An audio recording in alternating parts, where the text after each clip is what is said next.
مجھے ایک ترکی کی ایئرپورٹ پہ ایک نو مسلم ملے جو ابھی نئے نئے مسلمان ہوئے تھے, ہندو سے کنورٹ ہوئے تھے, یورپ کے کسی کنٹری میں رہتے تھے, میں نام نہیں لیتا کنٹری کا. اسلام قبول کیا, بڑی اچھے, بہت چارٹرڈ اکاؤنٹنٹ تھے, بہت پڑھے لکھے آدمی تھے. اب 6 گھنٹے کا اسٹے تھا ہمارا ترکی میں, تو بڑی اچھی گپ شپ ہو گئی ان سے. مجھے ایسے لوگ اچھے لگتے ہیں, پڑھے لکھے بھی ہوں اور پھر ان کے دل میں ایک دین سے محبت بھی ہو.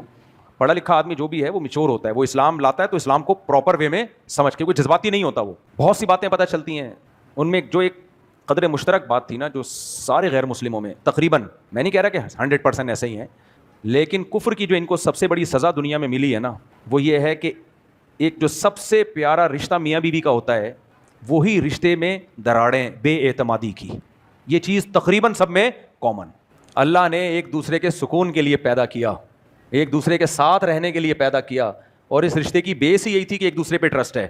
جب وہ ٹرسٹ ہی ختم ہو گیا, دیکھو باپ بیٹے کے رشتے کی بیس ایک دوسرے پہ ٹرسٹ نہیں ہے, ماں بیٹے کے رشتے کی بیس ایک دوسرے پہ ٹرسٹ. ماں سے اس لیے محبت ہے, اس نے جنا ہے, اس کو ٹرسٹ ہو نہ ہو آپ نے کیا کرنا ہے, وہ آپ کی محسن ہے, آپ کے ساتھ خیر خواہ ہے, وہ باپ آپ کے ساتھ خیر خواہ ہے.